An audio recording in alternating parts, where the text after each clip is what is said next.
Maduro claims Venezuela disabled multiple aircraft in a major anti-trafficking operation. Speaking at a high-profile event, President Nicolás Maduro praised Venezuelan defense forces for what he described as a historic action against international drug trafficking networks. Maduro says Venezuela disabled 9 aircraft he links to trafficking, a claim that cannot be independently verified. In 24 hours, the Bolivarian military aviation shut down and eliminated 9 foreign drug trafficking vessels, aircraft on the border with Colombia and the border with Brazil, Maduro said. 9. A world record. Only Venezuela. Maduro called it a world record, but he offered no independent proof, and outside verification is not available. Maduro framed it as a historic win and a sovereignty message to his audience. The official military account tells a slightly different story. The FANB's operational command, led by Domingo Hernández Lárez, reported 8 aircraft inactivated in Alto Orinoco, according to Venezuelan state media. The operation took place in a remote border region near Brazil, an area often linked to trafficking routes.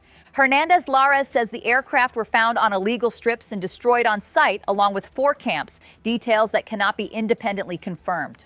A 9th aircraft was reportedly inactivated in Pedro Camejo, a poor state near the Colombian border. The numbers do not match, which is exactly why independent confirmation matters. According to Venezuelan officials, the operations took place along Venezuela's borders with Colombia and Brazil. Both border regions are known for trafficking activity. The remote areas, dense jungle, and limited government presence have historically made them challenging to patrol. Maduro credited the Bolivarian National Armed Force for what he called vigilance and decisive action. The Bolivarian National Armed Forces, ever watchful with a stern and resolute expression, Maduro said. So Venezuela is exceptionally well cared for and thoroughly protected. The president also praised what he described as the role of women in Venezuela's militia forces. These statements reflect Maduro's messaging, but the operational details cannot be independently confirmed from Venezuelan state sources alone. Venezuelan authorities say the airspace crackdown is intensifying. State outlets report a total of 39 aircraft inactivated, a government figure that cannot be independently verified. This figure, if accurate, would represent a significant increase in anti-narcotics aviation operations. Maduro has framed these operations as evidence of Venezuela's commitment to fighting drug trafficking, a claim that stands in contrast to U.S. accusations that the Venezuelan government is complicit in the drug trade. The competing narratives, Venezuela as anti-narcotics actor versus Venezuela as narco state, reflect the broader information war between Caracas and Washington. Maduro cited a longer-term figure during his remarks. We're already at 430 aircraft since the year 2012, when the control law for the comprehensive defense of Venezuelan airspace was implemented, promulgated, and sanctioned, Maduro said. Legal analysts say a Venezuelan airspace control law allows interception of aircraft that ignore orders to land. The 430 figure represents Venezuela's cumulative claim over more than a decade of operations under this law. There are 430 aircraft that we have left behind at the location, Maduro said. These figures come from Venezuelan government sources. Independent verification of the cumulative total is not available from public records. Maduro used the moment to project strength. He insisted the country is fully protected by its armed forces and praised what he described as the role of Venezuela's civilian militias. We are doing things we never did before, Maduro said, from a scientific and technological perspective. And perhaps you may not be aware of this, but there is a very dedicated team of scientists constantly enhancing our advanced technological equipment, whether it's airborne, ground-based, or for air defense. Maduro also emphasized the role of women in Venezuela's militia forces, a recurring theme in his public messaging. The most powerful force that Venezuela possesses, the women who are empowered, constantly mobilized, and actively engaged every single hour of every day without exception, Maduro said. This rhetoric is designed for domestic and international audiences, projecting an image of national unity and military capability. The president then turned his fire outward. Maduro accused U.S. media of imposing what he called censorship on Venezuela. He urged supporters to break what he described as a media veto and share what he called the truth about the country. From the United States and originating from within the United States itself, they are actively transmitting false news and waging a relentless war against a truly noble and sovereign country, a nation like Venezuela, Maduro said. Absolutely everything that they are saying, every single word is a complete and utter lie. Maduro encouraged supporters to use social media to counter what he described as U.S. media narratives. All of you on social media, women in Spanish and English, you can break the veto and the censorship that is currently being imposed on you in the communication media of the United States regarding the truth about Venezuela. This framing of Venezuela as a victim of information warfare is consistent with Maduro's long-standing messaging. The rhetoric comes at a tense moment. U.S. officials and Reuters reporting describe a major military buildup and stepped-up operations near Venezuela.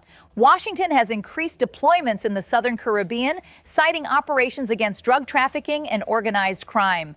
U.S. officials say they have seized sanctioned tankers as part of the pressure campaign. For Caracas, these actions represent aggression against Venezuelan sovereignty. For Washington, they represent counter-narcotics and sanctions enforcement. The two narratives are fundamentally incompatible, and the gap between them continues to widen. In the shadows of the Caribbean, something significant reportedly happened. According to CNN, citing U.S. officials, a precision strike was carried out on a remote port facility along Venezuela's coast earlier this month. The report described the target as a dock believed by U.S. intelligence to be a hub for one of the most dangerous criminal networks in the region, the Venezuelan gang known as Tren de Aragua. According to CNN sources, American officials said the dock was being used to store drugs and load them onto boats for shipment across the Caribbean. CNN reported that when the strike occurred, no one was there, no casualties, just destruction. If confirmed, it would be the first widely reported U.S. land strike in Venezuela in this campaign. The Pentagon has not confirmed details, and the White House and CIA have declined to comment publicly. President Trump appeared to address the strike days later, though he did not provide specific details. When asked about an explosion in Venezuela, Trump said, "Well, it doesn't matter, but there was a major explosion and the dock area where they load the boats up with drugs. They load the boats up with drugs. So we hit all the boats and now we hit the area." It's the implementation area, Trump continued, and that is no longer around. Trump declined to say whether the military or the CIA conducted the operation. This statement, now if it refers to the reported strike, suggests that the United States has crossed a significant line by conducting operations on Venezuelan territory. For Caracas, this represents a violation of sovereignty. For Washington, it represents counter-narcotics action against criminal organizations. The rhetoric from Washington has intensified. Defense Secretary Pete Hegseth recently declared, "These narco-terrorists are the al-Qaeda of our hemisphere, and we are hunting them with the same sophistication and precision that we hunted al-Qaeda. We are tracking them, we are killing them, and we will keep killing them so long as they are poisoning our people with narcotics so lethal that they're tantamount to chemical weapons," Hegseth said. This language, comparing drug traffickers to terrorist organizations, represents a significant shift in how the U.S. frames its operations in the region. Hegseth also warned that the U.S. would take action where governments cannot or will not act. Make no mistake, where a country cannot or will not do its part, then we at the Department of War will always be ready to take decisive action, Hegseth said. In this hemisphere, in our hemisphere, there is no safe haven for narco-terrorists. Hegseth explicitly invoked what he called the Trump corollary to the Monroe Doctrine. After years of neglect, the United States will restore U.S. military dominance in the Western Hemisphere, Hegseth said. We will use it to protect our homeland and access to key terrain throughout the region. We will also deny adversaries' ability to position forces or other threatening capabilities in our hemisphere. Hegseth mentioned specific areas of interest: the Panama Canal, the Caribbean, the Gulf of America, the Arctic, and Greenland. Past administrations perpetuated the belief that the Monroe Doctrine had expired, Hegseth said, suggesting that under Trump, the doctrine is being revived. This framing positions U.S. actions in Venezuela as part of a broader assertion of dominance in the Western Hemisphere, language that critics describe as neo-colonial. Officials have been explicit about the political dimensions of the pressure campaign. According to reports, Trump's chief of staff, Susie Wiles, recently said the pressure campaign was designed to make Maduro cry uncle.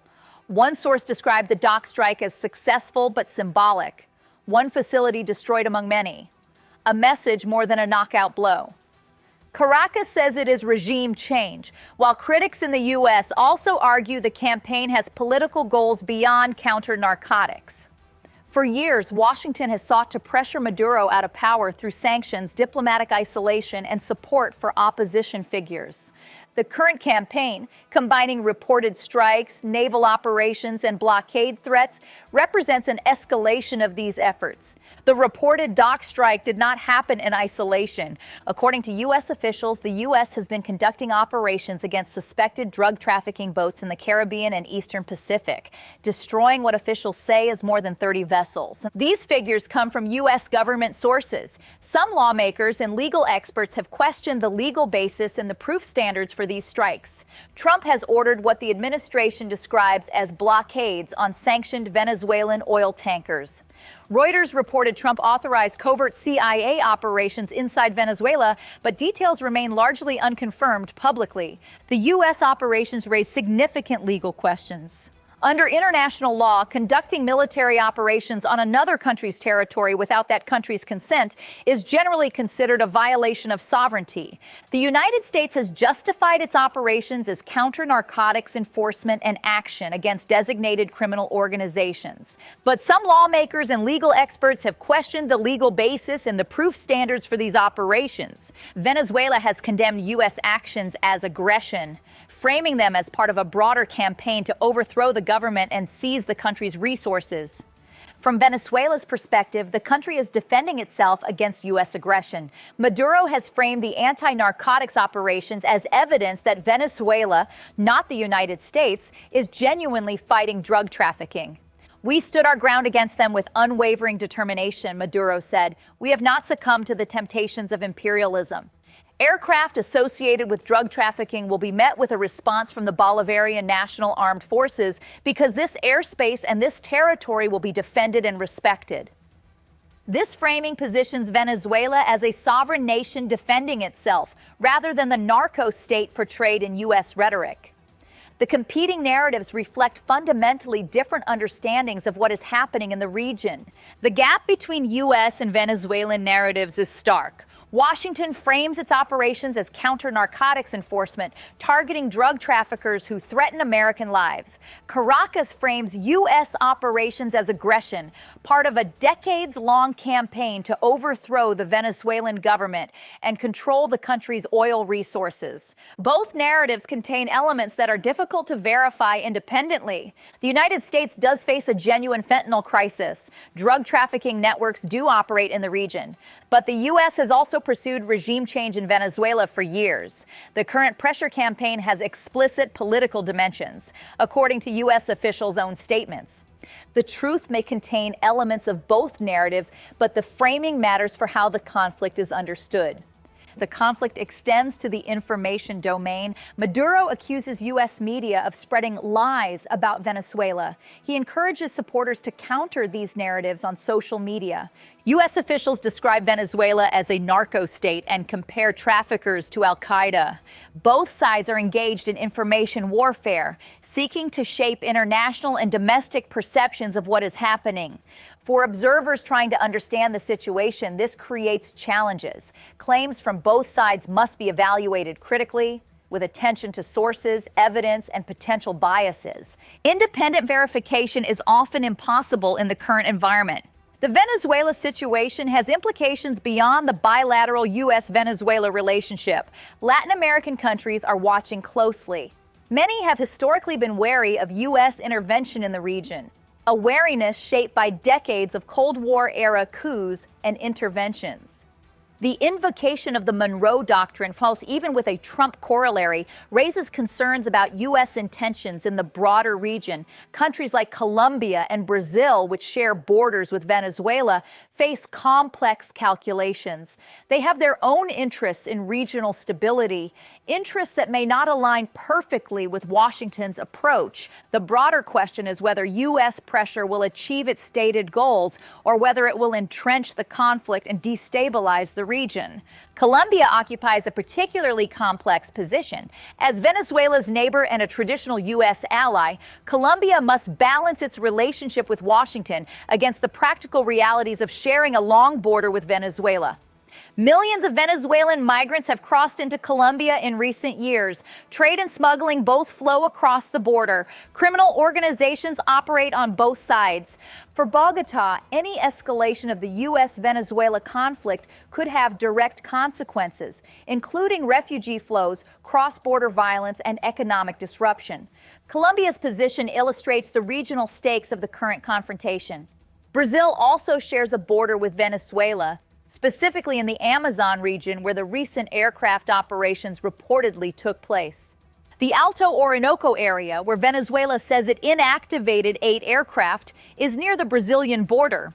Brazil has its own concerns about trafficking and criminal activity in the Amazon, but it also has a tradition of non-intervention in the internal affairs of neighboring countries. For Brasilia, the U.S. campaign against Venezuela raises questions about sovereignty and precedent, even as Brazil shares some concerns about transnational crime. Venezuela possesses some of the largest oil reserves in the world. Critics of U.S. policy argue that the pressure campaign is ultimately about resources, access to Venezuelan oil, and influence over the country's economy. U.S. officials say they have seized sanctioned tankers carrying Venezuelan crude. The U.S. has imposed sanctions that limit Venezuela's ability to sell oil on international markets. For Venezuela, oil is the primary source of government revenue. Restricting oil sales directly impacts the government's ability to function.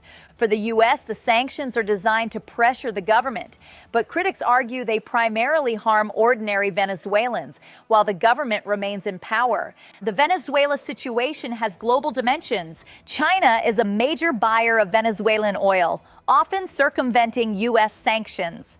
Russia has investments in Venezuela's energy sector and has provided political support to Maduro. The U.S. pressure campaign affects these relationships, adding tensions with both Beijing and Moscow. For Washington, limiting Chinese and Russian influence in Venezuela is part of the strategic calculation. For Caracas, these relationships provide economic lifelines and political alternatives to U.S. pressure. The Venezuela conflict is thus part of broader great power competition, not just a bilateral dispute. Russia has been a consistent supporter of the Maduro government. Moscow has investments in Venezuela's energy sector, including through state-owned companies. It has provided political backing at the United Nations and other international forums. Russia has also provided some military equipment to Venezuela, though the extent of this cooperation is disputed. For Russia, Venezuela represents a foothold in the Western Hemisphere, a way to project influence in a region traditionally dominated by the United States.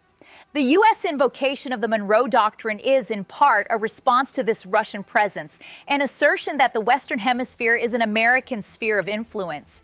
Beyond the geopolitical dimensions, there are humanitarian considerations. Venezuela has faced severe economic difficulties for years. Millions of Venezuelans have fled the country. Those who remain face shortages and economic hardship. Critics of U.S. sanctions argue they worsen conditions for ordinary people while doing little to change government behavior. Defenders of sanctions argue that the Venezuelan government's policies are the root cause of the crisis and that pressure is necessary to force change. Whatever the cause, the human cost is real. Any escalation of the conflict, and particularly military action, would likely worsen conditions further. The humanitarian crisis has produced one of the largest migration flows in the world.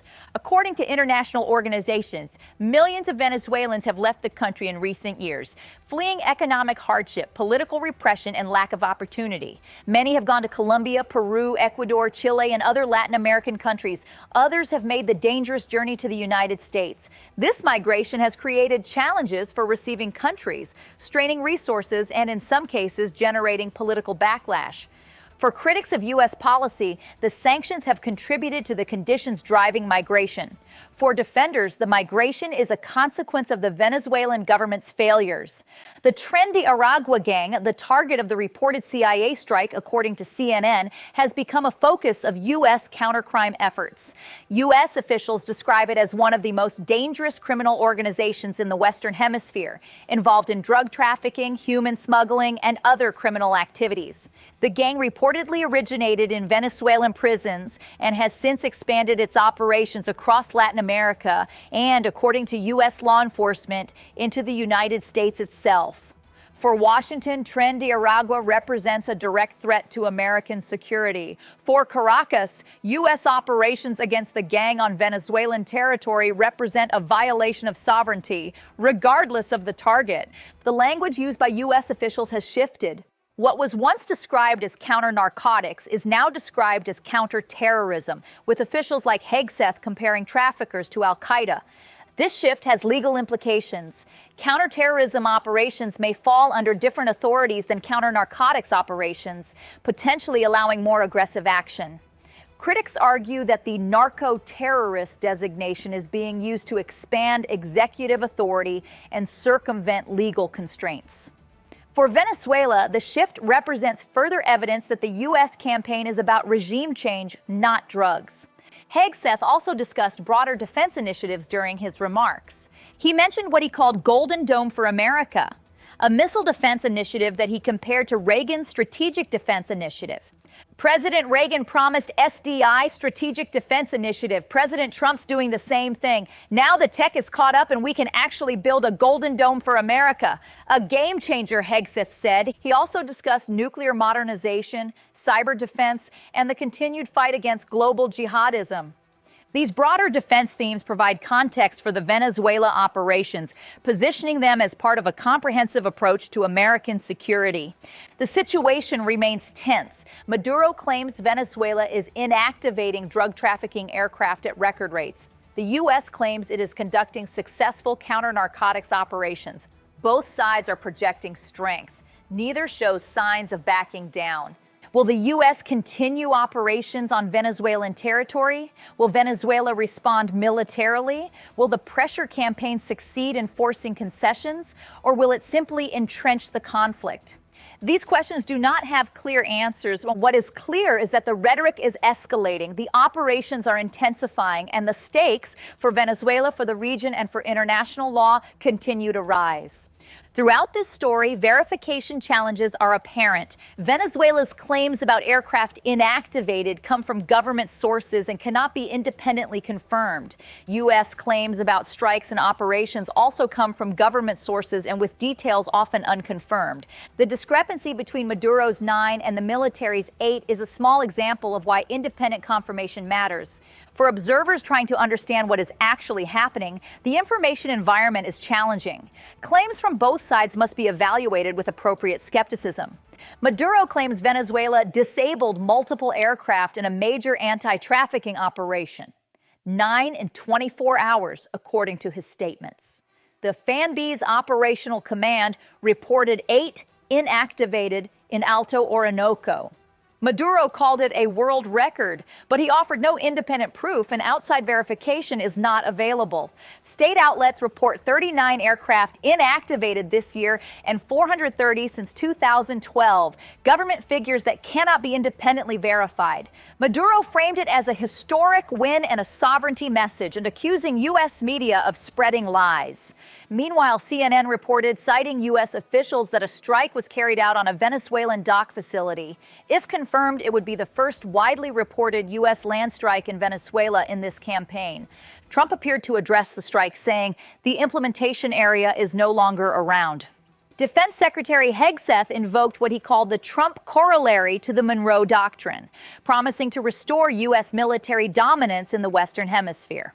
Officials have been explicit. The pressure campaign is designed to make Maduro cry uncle. Caracas says it is regime change, while critics in the U.S. also argue the campaign has political goals beyond counter-narcotics.